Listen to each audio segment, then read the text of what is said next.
Hey, it's still morning. It's nearly 11 o'clock, and here I am. It's Wanda here. How are you? Welcome again. A few of you, I'll still wait for a few of you to hop on. I just wanted to share with you maybe an update. I'm inside my rubbly house right now. Maybe you can see a few boxes all happening. But I just wanted to talk to everybody about, hi Valentino again, how are you, dolls? Good to see you. I just wanted to share with everybody as a completion for what I started this morning on my tarot page. Hi Robin, how are you, dolls? Welcome. I'm usually the kind of person who sort of, I don't know whether it's impatience or not, but I sort of have in my mind, right, now I'm going to go live and now I'm going to say it and now I'm going to share, and I sort of don't wait for everybody to hop on, and then people, press the replay button and they send me a message, oh Wanda, I missed the first bit, I'm so sorry I did that.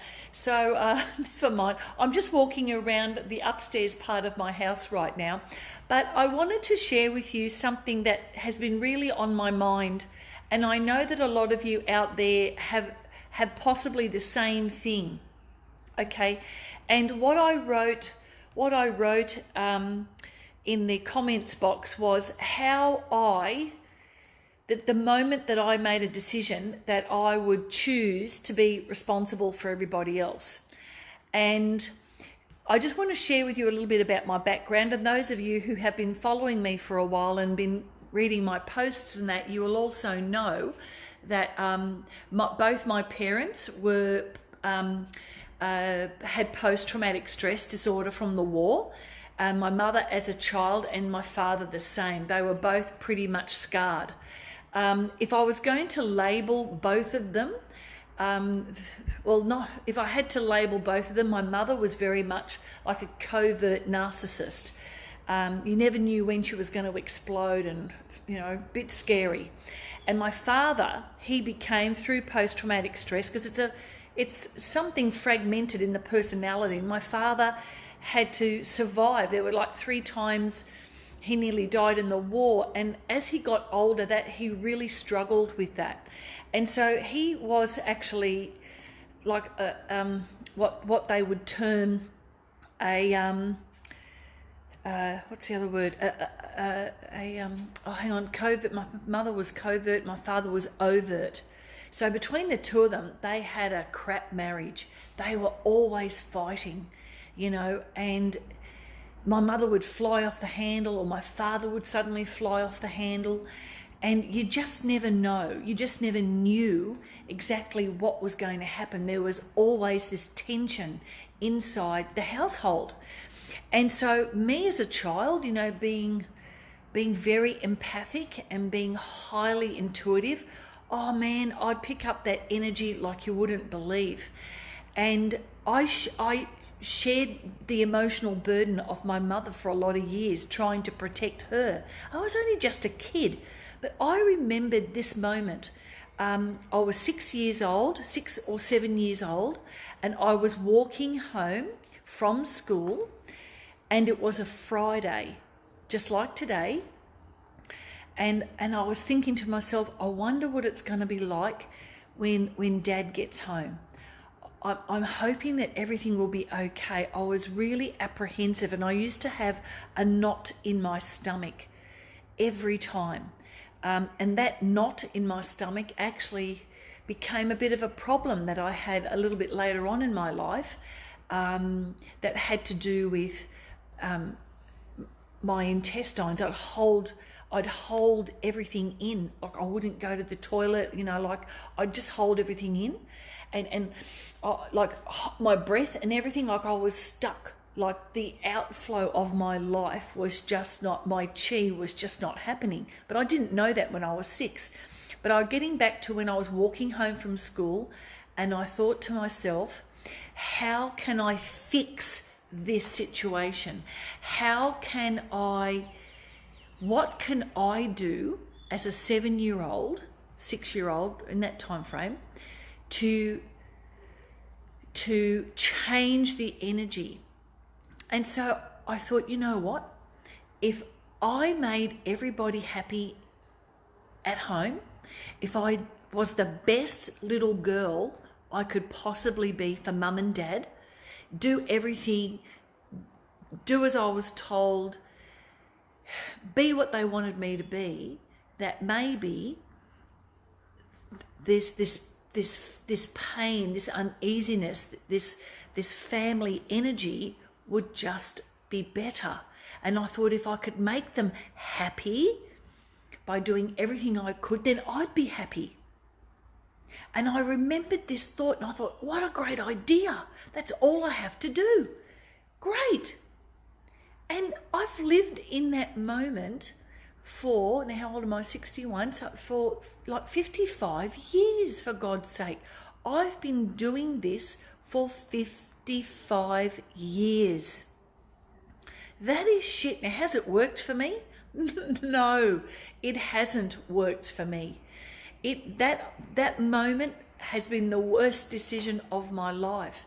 Now, I was only a little girl and I had that awareness already. And you know what? A lot of my life has been around helping people find their joy, helping people find their happiness. And I think I'm very skilled at that. But the one thing that I realized that I did not learn is that I cannot fix everything for everybody. I just can't. And as a result, even as a teacher, I think, right, I get everybody, the kids right, I get them right, and then I'll look after me. With my family, right, I'll get them right, and then I'll look after me. I was always last on my list. And this time, right now, as I am talking with you, I'm proud to say that I have graduated to being first on my list. And, I had not realized the depth of that, because what I was trying to do as a child, I was trying to control. I was trying to control the situation because the outside energy was so disturbing to me. Like the energy of feeling that tension between my parents was really horrible. And I wanted to do what I could because I felt so unsafe in the environment in which I lived. And so I suppose in one way I was afraid of being more abused, feeling like I got my soul cut out of my body. And I suppose in one way too it was protection, but that was possibly the reason why, but it was also trying to control it. I was trying to control what I couldn't control, not really. And so I've lived in servitude all my life, and the only person I haven't been serving was myself, because every time I stepped up to that, I was slammed down. You're selfish, your job is to look after your family, that kind of thing. And it got thrown in my face so often as a child. It was so hard growing up with narcissistic parents, actually. Do I love my parents? Yeah, I do. I mean, my mother's still alive. She's got dementia, unfortunately, and she's really lovely. As Mum got older, she sort of let that narcissistic side of herself go. And for my father, well, so did he after a while, but he passed away, nearly 9 years ago now.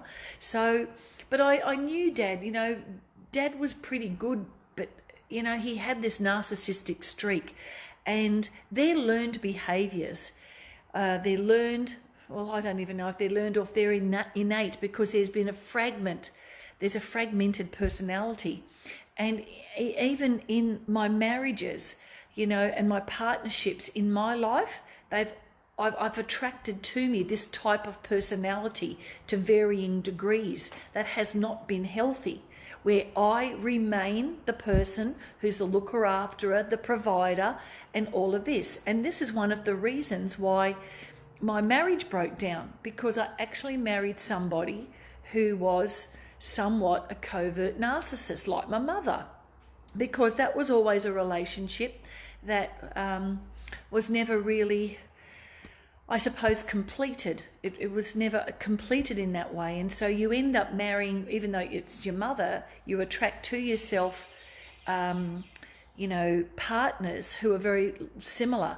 Now, does it mean that all those people, my mother, my father, my husbands, I've only had two, I suppose that's enough, isn't it? But, I've only had two, but you attract this type of personality to you. And does it mean they're bad people? No, because as a soul, that's what I've come here to learn. I've come here to learn how to empower myself. And obviously I hadn't learned it from mum and dad or my first husband. And it now took my second husband for me to realise what I was actually doing. So even though my husband is my husband and he's now on his own journey for finding himself, and I'm now understanding what I've done. And I've done it to myself to learn it. So inside of that, the pain and the anguish and the upset and the anger and all of that shit that goes on with divorces and rejection and splitting up, which is just shit. It is not a nice place to be in, and I fully hate it. I finally get it. And I definitely don't want to attract it to myself anymore. Does it mean that I have a lack of love for those people who actually promised at a soul level to teach me this? I hope I'm making sense, everybody, because this is really important for you to understand. If you're going, oh, he was this, and you know, like I'm using those labels of overt and covert narcissist, but unless you understand that it was for your learning all the time, you're not going to grow yourself. You're going to be in constant victim and blame mode. And that's what you don't want to do. You don't want to be in that blame mode. Okay, because if you are, you're not taking radical responsibility for your life or for the lives of the people you have attracted, like I have attracted into my life. Now, only in that understanding can you move forward, you know, that you can be friends again. I'm friends with my first husband and I'm still friends with my second husband. I refuse to go into total, you know, chop off point, because it's not worth it. There's no love in that at all, and no love for yourself, and no growth either. One of the main reasons, I suppose, this partnership failed is because I wanted to step into my full-on greatness, because I feel I have a mission. And through the art or whatever the case may be, I feel I have that purpose, and I couldn't let it go. Now, did I know that this would be super strong when I got married? No, I didn't know that it would be this super strong feeling that I had to do this, right? But what I want to say to you is that over time, things change. And unless you can grow together, unless the other person is willing to grow with you in their own way, doesn't have to be the same way, but the growth is evident. In whatever platform, whatever work, you do the inner work, and unless they're willing to grow with you, the distance becomes greater. And so that powerful recipe that is required for a marriage to thrive and survive doesn't survive. That beautiful intimacy, when there's a gap, just becomes wider, and that intimacy dies. And I'm not just talking about sexual intimacy. I'm also talking about the spiritual intimacy, that give and take, that understanding there, that dies. And if that dies, there's nothing.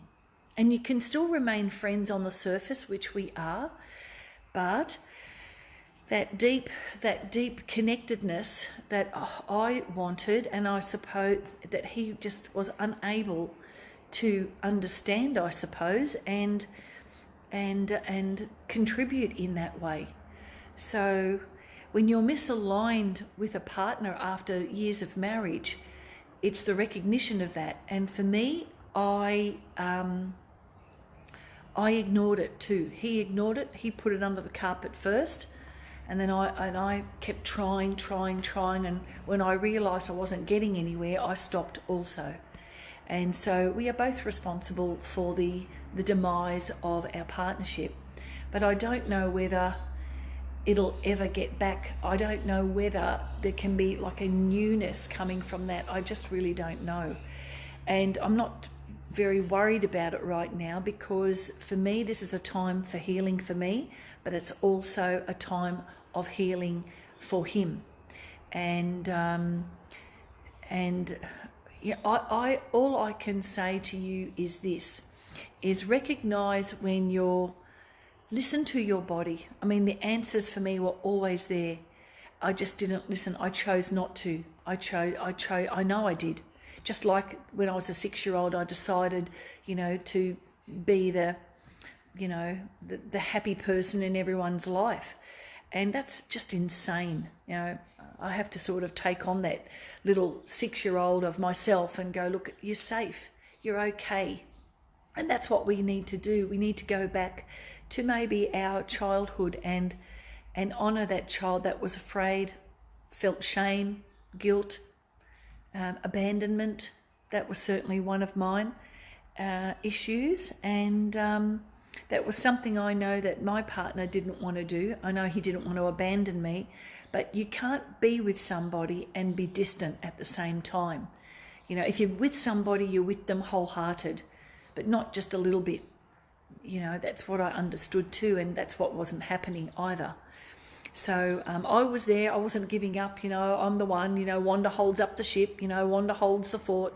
But when the ship is sinking, the first thing a ship does is actually let go of the lifeboats. It lets go of all the luggage, which meant my partner, for me just to save myself from going completely nuts, and accepting the responsibility in doing what I felt was right for the two of us. And only time will tell if I've done the right thing. So if you're I hope this is useful, and if you are in a relationship yourself and you're, the intimacy, that depth of quality of love, that depth of quality of understanding and is not there, and you're not sharing your true self, and you're not present to that person, then you have no right, I'm telling you, to be in a relationship, because you're not facing the truth. You're not facing your own stuff, and you're not facing the stuff that your partner has. And the only way to a complete, wholesome, honest, growing relationship is to be present to that and own it and be together and talk it through. And if the other person in your life does not want to do that and says yes and does something else and hides it under the carpet and is just not cooperative with the changes, and you're not sharing your needs and the needs are not met, then their relationship has already ended. Right? I'm telling you now. And it's just a matter of time before you decide to exit. Because if you're not growing, if your partner is not growing in your relationship, then it's dying. We are here to spiritually grow. And if you're not spiritually growing because you're too scared, or you're not doing this, or you're not taking self-responsibility, or for whatever your excuse or reason is, if you're coming from victim, if you're coming from fear, then you are not growing, you are spiritually dying.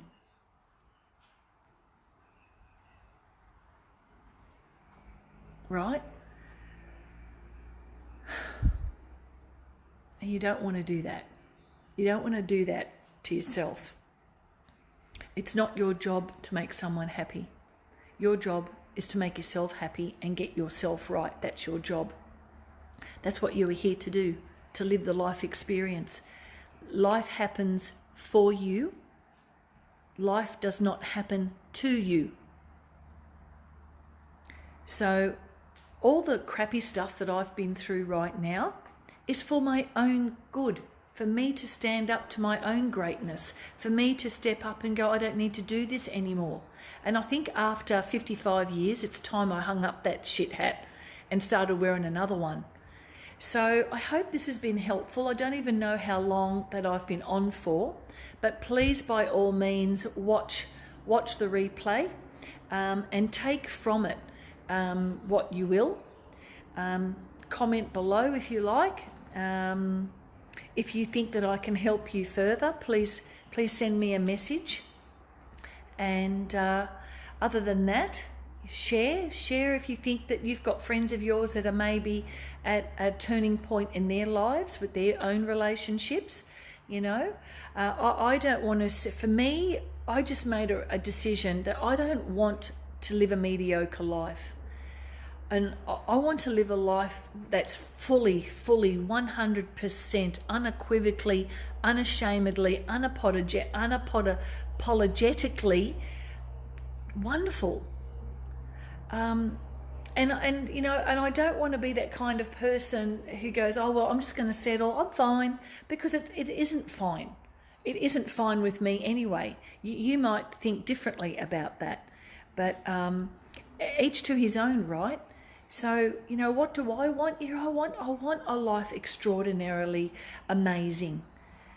I want a life where I can really help others, but help others in a way where I'm not depleting my own energies and worrying about other people, where I know that if I do that and if I try to be too controlling, that I am actually stopping the other person's growth.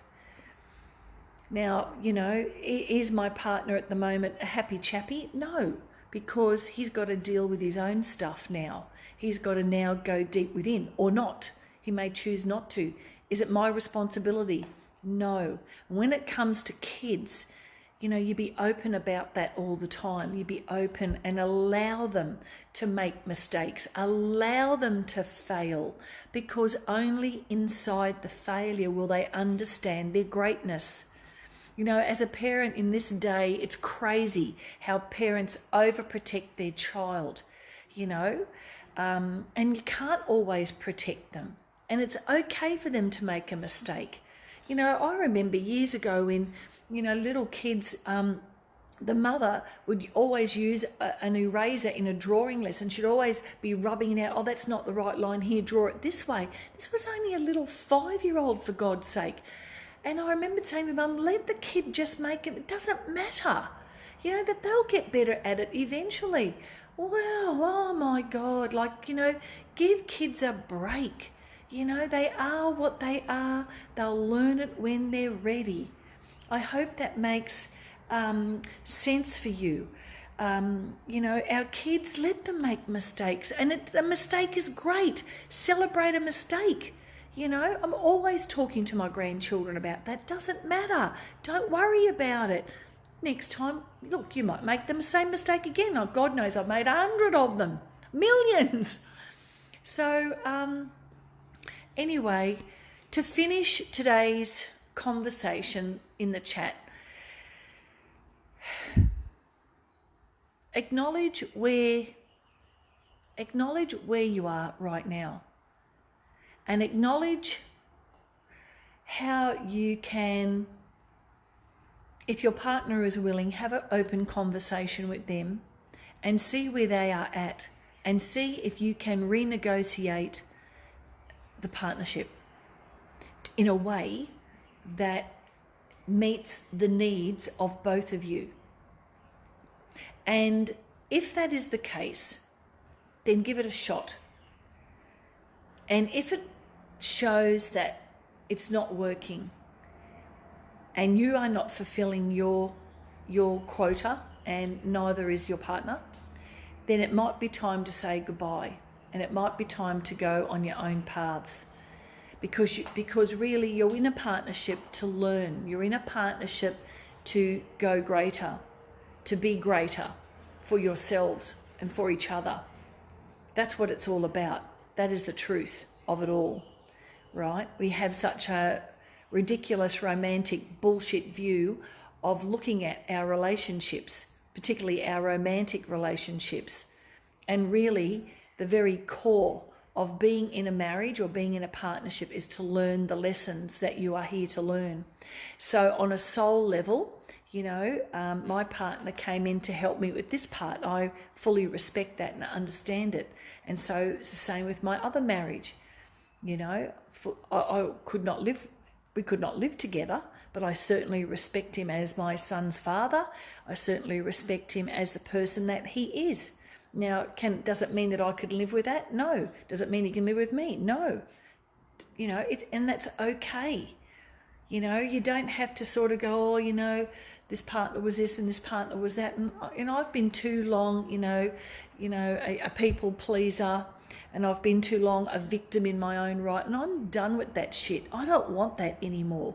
You know, I can't help anybody unless I face that shit inside myself. I hope I'm making sense. And that's called radical ownership. Radical ownership of what you do and what you don't do, and not beating yourself up about it, but going, okay, now I know, now I can understand the bigger picture, you know, and it makes it more real when you're coming from an authentic space.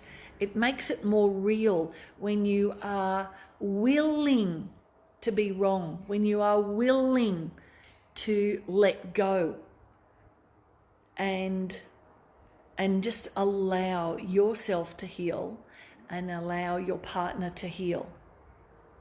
We live in a world that's very right, wrong, black, white. You know what I'm talking about, right? And that's not how it is. It's not exactly clear cut like that.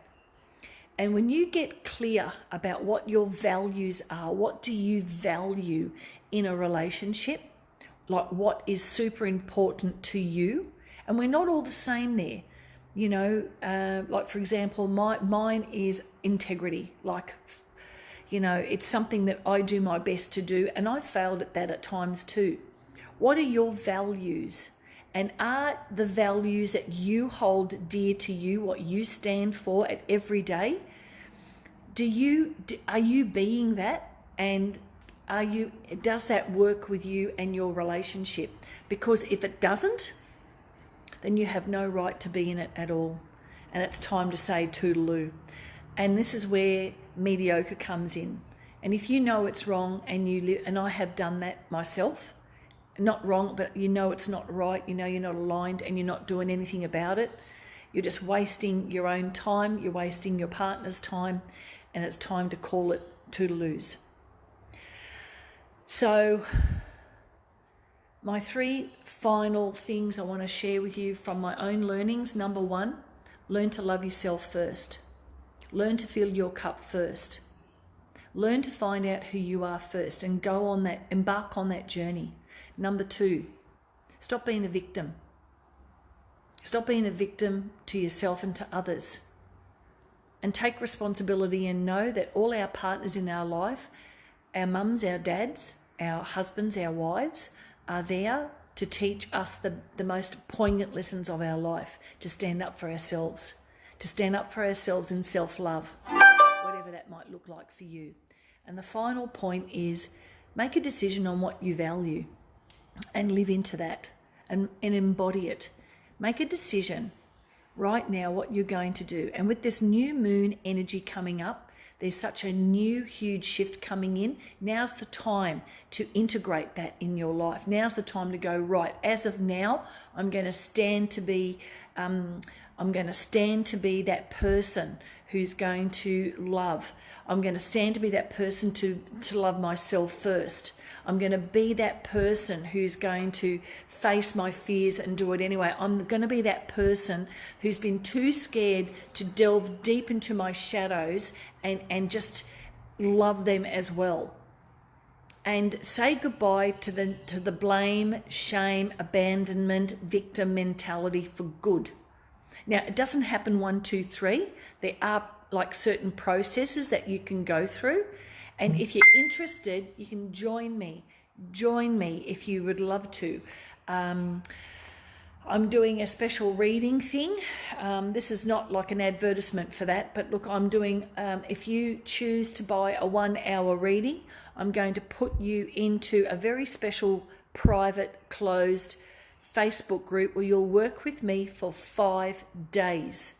Now, if you want to eliminate this shit from your life, then maybe you want to PM me and go, Wanda, send me the information, and I will join you to the group. It's going to happen in the middle of May. I just can't remember the date. I think, hang on a minute, what's Monday? So Let me see. Okay, today's the 3rd, 4th, 5th. I think, oh, Monday's the 6th. So I think it'll be like the 13th of May.